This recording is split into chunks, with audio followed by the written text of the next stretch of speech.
What's good with it, Black Goose TV family? Double salute as always. Your boy Fluence Boxing is back in the building. I got some Fluence Boxing news for y'all. Y'all see it over here. Y'all see it in the title below.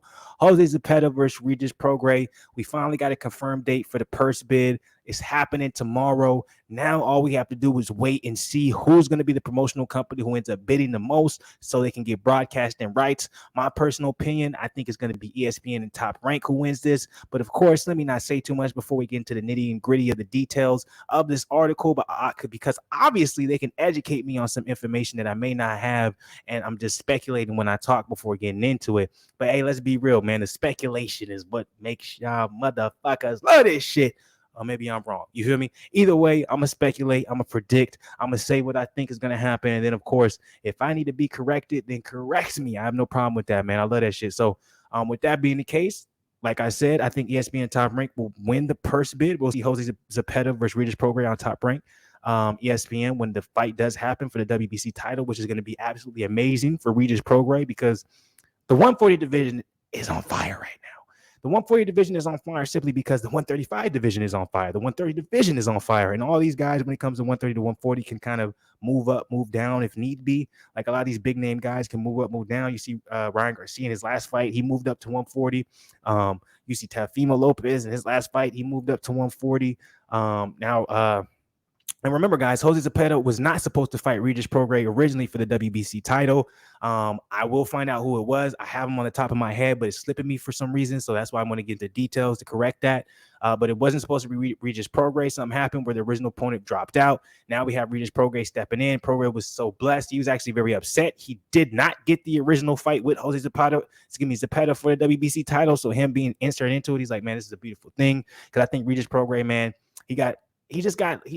a lot of people just forgot about him after losing to Josh Taylor, and they didn't realize how much steam was behind him, leading into that Josh Taylor fight, simply because he didn't have a major American promotional company behind him, right? And he still doesn't to this point. So Regis Prograis is still someone who's like, to a lot of American boxing fans are like, yeah, I kind of know him. Isn't he the dude who lost to Josh Taylor, right?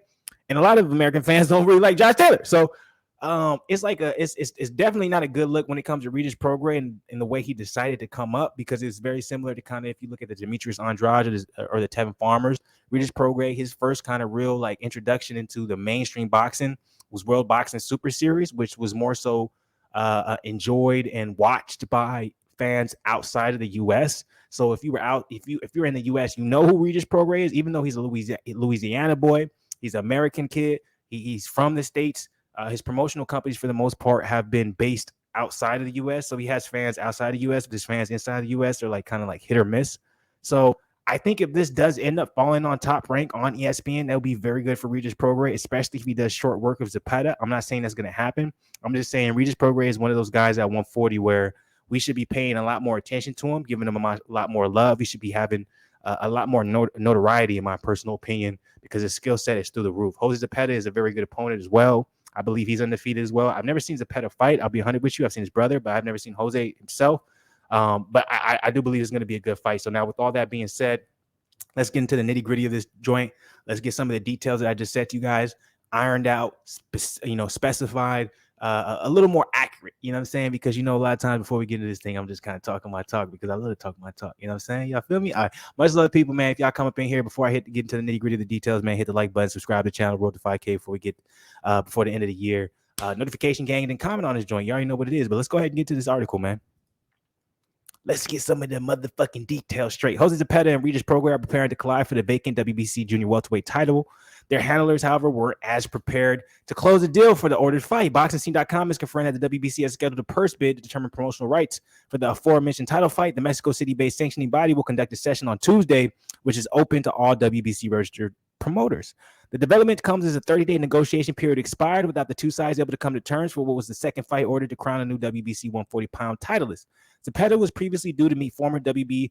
It was Jose Ramirez. I forgot. That's right. They overlooked my guy Regis Prograis for Jose Ramirez. And this actually further solidifies the fact that I think Top Rank and ESPN will be the ones to win this purse bid, because the reason why, in my personal opinion, Jose Ramirez got the call originally over Regis Prograis is because he had that promotional company behind him, that broadcasting network of ESPN Top Rank, in order to make that happen. And Jose Zepeda has fought previously on ESPN Top Rank, so it just made the fight easier.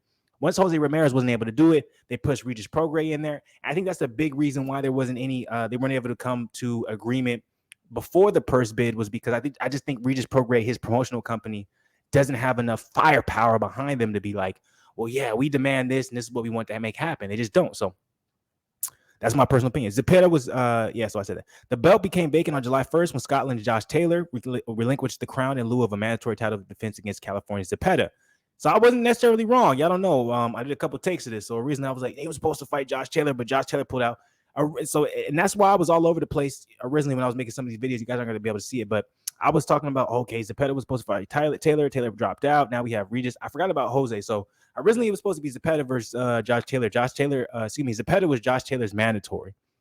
Josh Taylor then, remember, during the time after Jack Catterall fought, we thought he was going to end up moving up to 147. That's what he said. He relinquished some of his belts, but it seems like he's staying at 140. So that happened. And of course, they made a mandatory between Zepeda versus Ramirez. Ramirez ended up getting injured, had to pull out.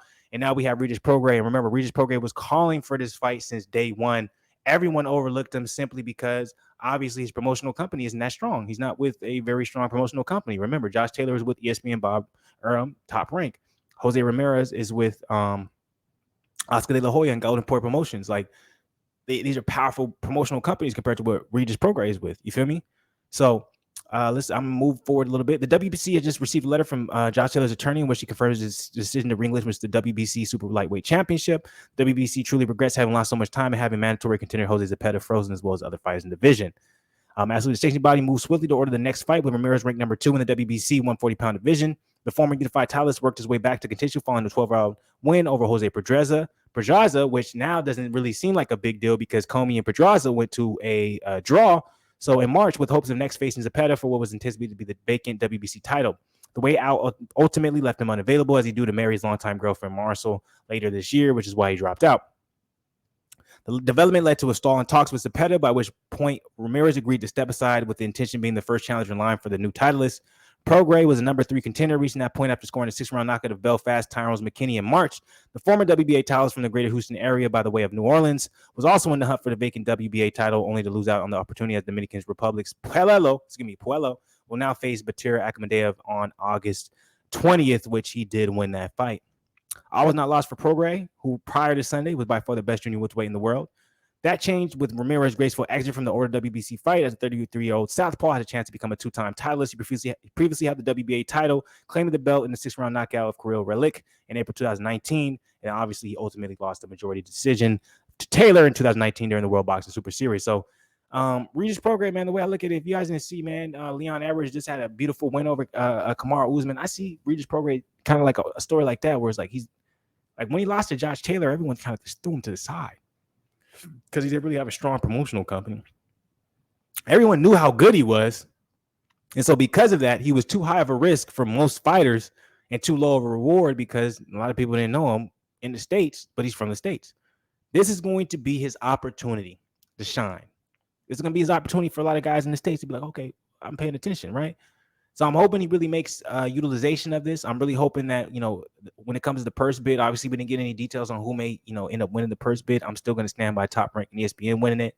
Maybe Golden Promotions might have a chance in it. I don't see them really going for it, but I think it's going to be Top Rank and ESPN who wins it. So it's going to be a chance to really shine, be on the forefront, be in front of U.S. fans, really do something, everyone pay attention and give them love. What do you guys feel about this? Let me know, as always, man. Drop it in the comments below. While you drop it in the comments, man, hit the like button, subscribe to the channel, road to 5K for the end of the year. Y'all, you know what it is. Notification game. Much love to the people on the Arnold Schwarzenegger side of the game. I'll be back, but with more boxing. Stay blessed, not stressed. Y'all, you know who it is.